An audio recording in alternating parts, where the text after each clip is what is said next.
I'm Vin. I'm Sori. If you would like to get your song reviewed, dear listener, there's the filthy capitalist option. As Sori says, $125 gets you straight to the head of the line. You don't have to be a part of the alliance. You don't have to be part of the group. Wait a minute. And the biggest thing is you don't have to wait. You hop, skip, and jump right in front of everybody. $125 gets you there. You do that 3 times, and you get mashed down to the $75 rate for perpetuity. Yes! Also, there is a band review option.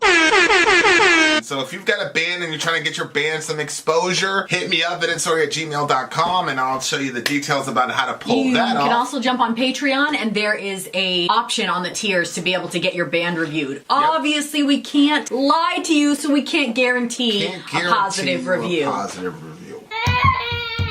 Get what you get. It's just rubbish. Rubbish. Rubbish. That's British for garbage. My favorite is the community option. $1 at the gate gets you in at Patreon. You get to join an alliance. The alliance joins their points together, and that helps determine what songs that we do. The alliances hang out on Discord. Message me on Patreon to get the link. And they do all kinds of other cool things. They do Minecraft, Dungeons and Dragons. Yeah. It's really a community within the community. Anybody can go on the village, facebook.com/Vin and Sori. There's 160,000+ people on the channel. What's cool about the Discord is that it offers a real opportunity for community connection, friendship, that type of thing. And it's on Discord, so if you're not a Facebook person, it's for you. You start off at $1. Right. Plus you get exclusives. Sori and I are working on a song. So the first 15 seconds of that was on Patreon. Also, at $15 tier and above, when we actually debut the video, they're going to be there live with us. There you are, dear listener. Buy our merch. Buy our merch. Buy our merch indeed. A child shall lead them. If you go back and watch... No, vanilla. Maybe you should just focus on your own things. Okay. Tell the people the name of this song. We're going to get right into it. All right. The name of this song, the band is Alastor-Dead Things in Jars. Yeah, that's a very interesting concerning. title. Dead Things in Jars is the name of the song. What's the name of the band again? I don't think you're pronouncing it correctly. Alastor? Sounds like Alastor. Something like that. It looks Okay. like alabaster. That's what I was thinking. What'd you say? Things in Alabaster? jars. Gross. No, it's not alabaster. Ready? No, we're not ready. We're not ready because I'm trying to get it exactly on the timestamp here. Yeah, anyway. There it is. Boom. Okay. Oh, look at that. Dead Things in Jars. This is for the big homie Middle Earth. Brought to you by the Agents of Ambitus, but Middle Earth specifically chose this song. How do you know when it ends? This was his song of 2021. It says timestamp 803. Carry on. Let's go.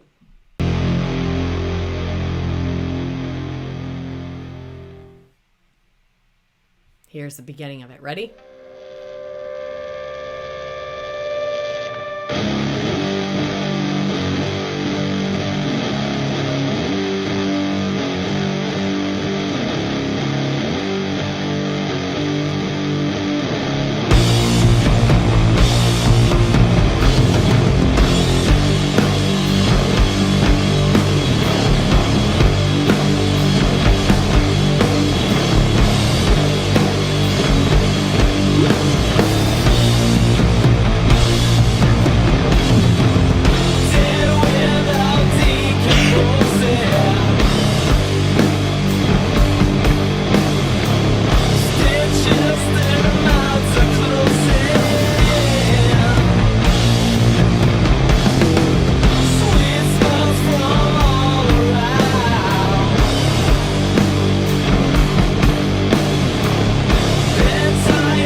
See, the ending was quite obvious. It was. That it was. And you didn't believe me. I Well, knew. you know how there's no. I knew That's it. because there's some songs where if you listen to the album, it literally just bleeds in. There's no break at all. I know. So I know. I hear ya.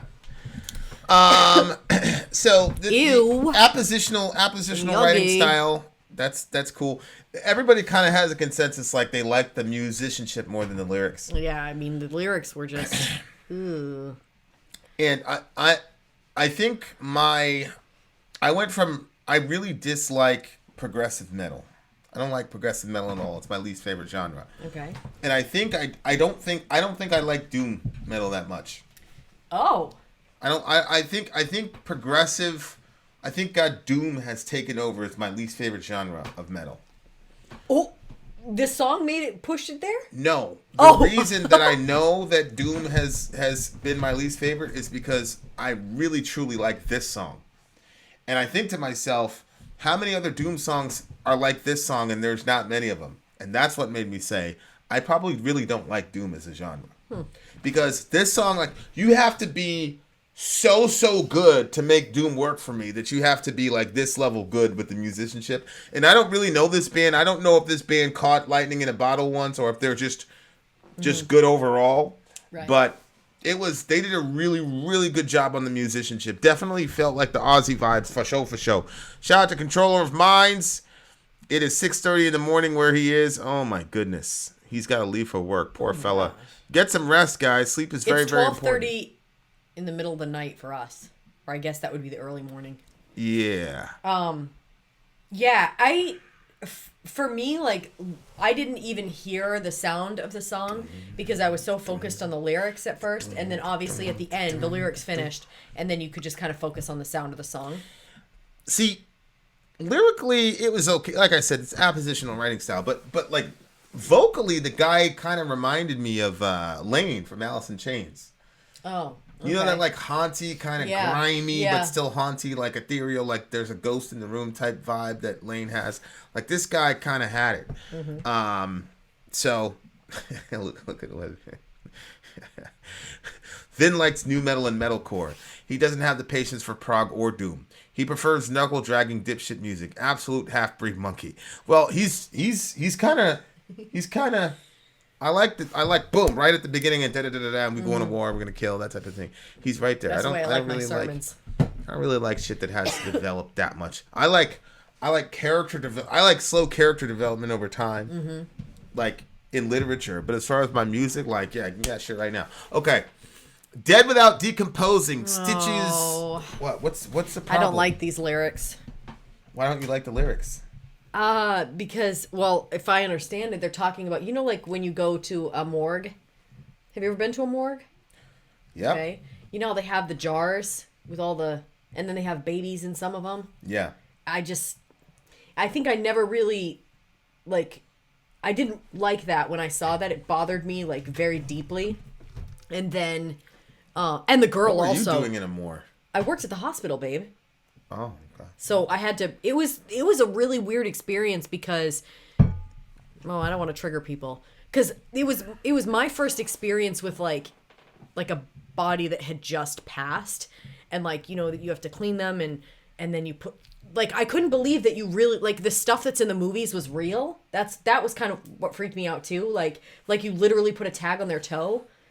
And then you zip them in the bag, and the bag looked like the movies, and so it was just a weird feeling. And then we had Did you zip them? yeah, it wasn't a good feeling. Like I didn't like it at all. And then, but everybody in my class, I was a student, and everybody in my class is terrified.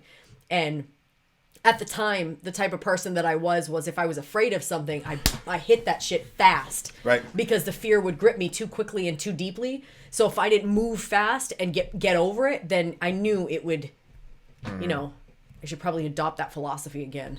But anyway, so, I wheeled her down, and there was a girl that wasn't much older than I, and she was working in the morgue. And she was like really weird. Like, like when people like look Like that was eerily her at you? job That to was her work in job. the morgue? And then I was like, why did you pick this job? Yeah, Aren't it's you like- creeped it's out like down a here? dude, the dude that becomes a gynecologist. Right. Like, Right. there's just certain professions where it's like, Jonathan Davis from Korn, he used to work in a morgue. The Kern County Morgue. He used to work there. So, I mean, I just couldn't do it. But she said she picked it because, like the typical saying that she prefers the dead over the living, and it was just very creepy when she said that. Saying, but no, it's in movies. Like when there's a morgue person in a movie and they ask them, they'll say, like, I'm pretty sure it was like on Men in Black. That's what they said when the woman worked with. She said she prefers the dead over the living because they don't fight or they don't argue or I don't remember. But anyway, so it was very like a very weird feeling because, and then I was like looking at this big metal table, and it was all slanted, and I knew what went on it, and it was just like the idea, it just was a lot. And then I look and I see all these jars, and then I saw the baby in the jar, and I was like, I was trying to be appreciative of somebody donating their child from a scientific standpoint, and I could appreciate it from that standpoint, but coming from like a human thing, I couldn't process why anybody would be okay with their I feel like throwing up when I'm saying that. Their child in that situation. In a jar like that. Mm-hmm. So when it was explaining it and the detail that he went into was just a little bit too much for me. And I saw like they were trying to show like the wonders of science. I was like looking at some stuff about just like the wonders of science, and it was like a little tiny drop, like it was the smallest little drop, and there was just this tiny, tiny little baby inside that drop. Mm-hmm. It was so small, and it was like, and you could tell that they were like, well, this is amazing, but like I couldn't separate from it that the reason that child was in that drop was because it was no longer in its mother's womb. Mm-hmm. And so it's hard to see the one, probably because my own, experiences with a miscarriage probably, messes with it a lot. But I hadn't had a miscarriage when I saw that baby in the jar, and I still, like, it bothered me, like, because it... But it bothers you more now, right? Like, if you were in that situation again, because of your miscarriage. Yes. But I don't know, this is probably throw you for a loop. I don't know if I had... I don't know. I'm not definitively saying that I would never, like if I lost a baby, I don't know if I would definitively say no, that nothing, I guess I would probably donate the baby's organs, but I don't know that I could donate it to science, even though I think that that's a really, like, because people do that, it makes advances for other people's children. Yeah. I just don't know if I could be that unselfish, I guess you could say, to allow that. Mm-hmm. But I think that if you could get past for some reason, like when I think of someone that passes away or whatever, like I don't like the idea of them being cold. Why do people say pass away instead of die? Because I didn't want to say it. It was just it was too hard of a word. See, pass away sounds so much worse to me than die. It sounds like a slow... Pass away seems so much worse to me than die. Is it creepy sounding? I think it's because of the way I grew up. Like, I was always, like, attuned to euphemisms because that's what my family did all day, every day. It was euphemism. So euphemisms became worse to me than the actual event itself. Because it says to me that something is so bad that you can't treat it straight up. That's what it signals to me. Whereas if you just say the real thing, that means, yeah, it's terrible, but we can deal with it. But if you make up a euphemism for it, to me, it's like, this is really horrible now. So anytime I hear pass away, it's always worse to me than die. Strange. I'm not saying you should alter. I'm just saying, like, what's to me, interesting? it's different. I'll tell you, when I was a teenager, I had a real problem with people saying that my uncle passed away. Yeah. And I made a point to say he died. Yeah. And when I would tell people my uncle died, and I would say died in that, because I didn't like that either. That's funny. I totally forgot that I had that reaction. Yeah, they're like this guy. But I'm not like that now. This now guy, rapper, surprise, Young Dolph, just got killed last week. By his own people, by the way. Surprise. When I say his own people, black people. Do what you will with that. But they shot the brother like 50 to 100 times. And they're like, yeah, Young Dolph passed away. Like, nigga, he got shot 50 times. What do you mean passed? That, to me, it's like, why use the euphemism at that point? You got blasted 50 times, bro. Like, he didn't just, like, pass away is like, you got lost at sea or some shit. Yeah, like, it's something like, I don't know. Like, You know, and the other thing too is that the term pass away is used in the New Testament. It's not used for death. You know, like when there's, you know, this will pass away. You know, tongues they will cease. Yada yada yada. So. Oh, that's interesting. Yeah, like. Wow. Was it 1 Corinthians 13? I think it says prophecies they'll pass away, some shit like that. But anyway. Yeah, that's interesting. And then Jesus said, "Heaven and earth will pass away, but my words will remain forever." Yeah.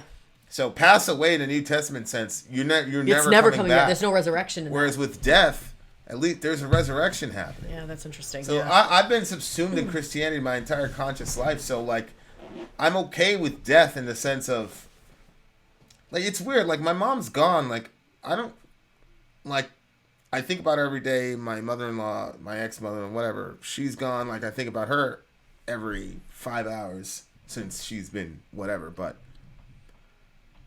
Since she's been dead, but the circumstances of her death were. But I've got full and complete confidence I'm going to see them again. So the pain that I feel is just. You were in so much pain that you felt like this is something you had to do, and I wasn't there for you, type of situation. But like I feel like. I'm gonna see them again. You know what I'm saying? Like, and I know I'm going to see them, and I'm not even doing this. Like, I know I'm going to see them. Yeah. So I can handle death that way, but the whole pass away thing, I'm like, to me, especially when Christians say it, that's my thing with Christians say it. It's like, okay, you don't really believe this stuff then, because you're supposed to be able to look death straight in the face as a Christian. Because you believe in a resurrection. So why are we, and I'm not talking about you, I'm just saying, like, why are we using that terminology? You know what I'm saying? Yeah. I think for me, the bigger thing is when you said everything that it's pass away is like, when it passes away, it doesn't come back in the scriptures. That to me was a bigger, I was like, whoa, okay. Yeah, there's no coming back after that in the scripture. If something passes away, it's not coming back. Mm-hmm. But if something dies, it comes back. Like Jesus didn't pass. Can you imagine when Jesus passed away for my sins? What? You know what I'm saying? Like, yeah. Somebody said one time, like, you're a death cult or whatever. And there is a sense in which you cannot deny that Christianity is a cult in the technical sense, right? Because it's a religion with certain rituals and things like that, and it has boundary marks and boundary moments and things like that. All those things that make up a religious cult. There's a difference between a sociological cult and an actual religious cult or cultic practice. And death is central to Christian theology in that death is an enemy. Yep. It literally is called an enemy. It's the ekthra is pretty sure it's the Greek root, which is the same word that's used when it says the natural mind is hostile to God, or that people are God haters. It's the same root. Oh. So it's like this aggressive sort of war between the people of God and death itself. Mm-hmm. And then at the end of the story, death and hell are thrown into the lake of fire. Yeah, and then there's that verse that says, "Death, where's your sting?" Yeah, it's the same one in 1 Corinthians 15. You know, grave, where's your victory, or death, where's your sting, or whatever. Mm-hmm. You know, the sting of death is the law, yada, yada, yada. So it's like the entire crux of our religion, you know, the cross is an instrument of death. So the entire crux of our religion is about familiarizing ourselves with this enemy and confronting him straight up wherever we find him. Mm-hmm. And then Christians start saying shit like pass away. Like it's kind of almost like, you know, the criticism that Obama was getting, which was kind of half true, where he refused to say radical Islamic terrorism. Mm-hmm. But all your debriefs and everything like that, it was all there. Mm-hmm. It's like yeah. But when he would talk to the public, he would say shit like extremist, but he would never say Islamic terrorism. And people were like, why we can't say like what the enemy is here? Like, if you say radical Islamic terrorism, I'm pretty sure that excludes all. You know, you're not saying all Muslims. Yeah. You know, and you know, it's not difficult. The vast majority of victims of Islamic terrorists are Muslims. So. Like, but like, name the fucking enemy and stop with the euphemism. So for me, it's like when I hear Christians, you know, and again, I'm not flaming. I'm just, pass away. You know, pass away. It's like, what are you talking about? Like, our forefathers and foremothers never had a problem with calling it what it was. Well, I think that there was a switch in I guess in how we dealt with death. So before we were talking about this, I'm pretty sure actually that this was in my class, or maybe it was something that we discussed. I'm not sure. Where, back then you had, the body was displayed in your living room for X amount of days, and everything was a very, death was in front of you. Now we've moved death to be at a hospital. And at the hospital, it's got the white walls. We take away all of the shock or the trauma of the thing. Somebody can get in a really bad accident, and they can make them look pretty damn good, and they do the open casket, stuff like that. So you know what I mean? We've made it so that way our experience, we've tried to soften the blow of what death is, right? And make it as, whitewashed walls and as calm and passing away instead of Yeah, but I hate that phrase, man. Passing away. Holy shit. You know what? I'll never see it the same now. Now that you said that, especially to me, it's all how it connects to that verse. If we take away the word death, but I at the same time, I do still think if I'm talking to somebody, if they were a Christian, then I think I would probably share it that way, those verses with the, because they already know the person died, but. Yeah. You know what I mean? To share those verses or something. I wouldn't edit it no matter who the audience is. I'd never do that. Because to me... You don't do that. To me, that euphemism is not going to bring anybody any comfort. To me, those people seem more miserable than to say the word die. Yeah. My mom died this date. My mother-in-law died this date. The trauma of death really is a separation. Right, and then for an unbeliever, the trauma of death is a giant question mark of the unknown. It's interesting. I was watching a Behind the Music Metallica, and their buddy died in the bus accident. Yeah, and they got ossified drunk, completely drunk. And Kirk he said he was walking around outside and it was dead cold. He said no shoes on or whatever, and he kept saying, "Where's Cliff?" Oh God. And of course. I was just walking around doing shit, and then I heard "Where's Cliff?" I was like, "Hey, what?" Oh, he's talking. Okay, but it was that kind of crystallized it. I've never had that feeling. I've never had that question. Where is so and so? I've had people close to me, but I've never had that question. Wait, really? Yeah, good or bad. Why? I'm saying I've never had, because I knew where they were. Yeah, but you never felt like you were in this kind of weird place where, so literally any time that somebody close to me passes away, my heart keeps searching for them. And then I see somebody at the store that has some similarities in features to them. And my initial thing is I got very happy inside. I say, there they are. And then I remember, that's no. Yeah, never happened to you. But you and I grew up different. I'm more of I want to know the worst possible thing at the quickest, and I want to stay in it. So anybody that's close to me that's died, I stay in that shit. There's no where is so and so. I know where they are.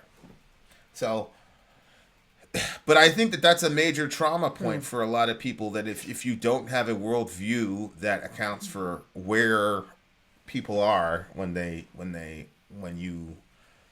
you put off the physical and you just go back to consciousness, you just go back to being a conscious being, then you're going to have a much more difficult time, which is why I'm very, very excited for the next iteration of science where, this materialist, physicalist nonsense can be dispensed with, and then people can start really learning. Because in the human family, we haven't really begun to learn anything about science, really. Mm-hmm.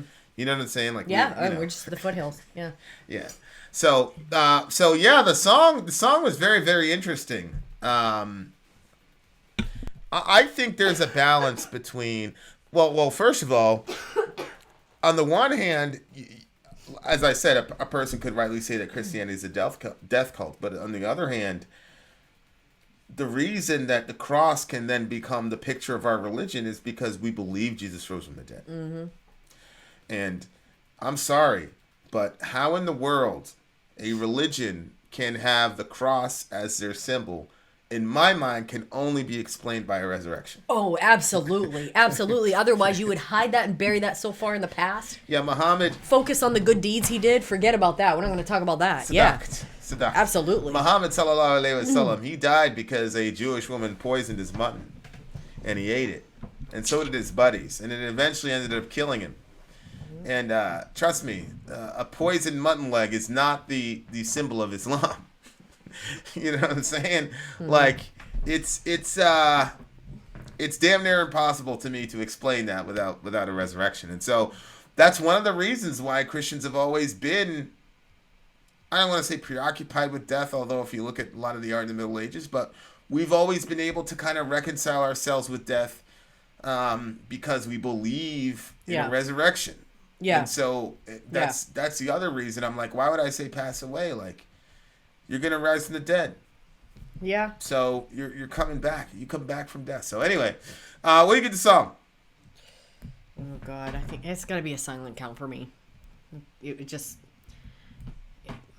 can't. It's a silent count for me. I know that's very weird because of how it's doom and all that. But go ahead. Yeah. Yeah. Jeez, Davey, I can imagine. Yeah. This is a solid 9. I don't like doom metal as a genre, but I love what these guys did sonically, and lyrically it generated a pretty cool discussion, which I didn't think we were going to have. So there you are, dear listener. Having said that, Vin out. Sori out. Gone.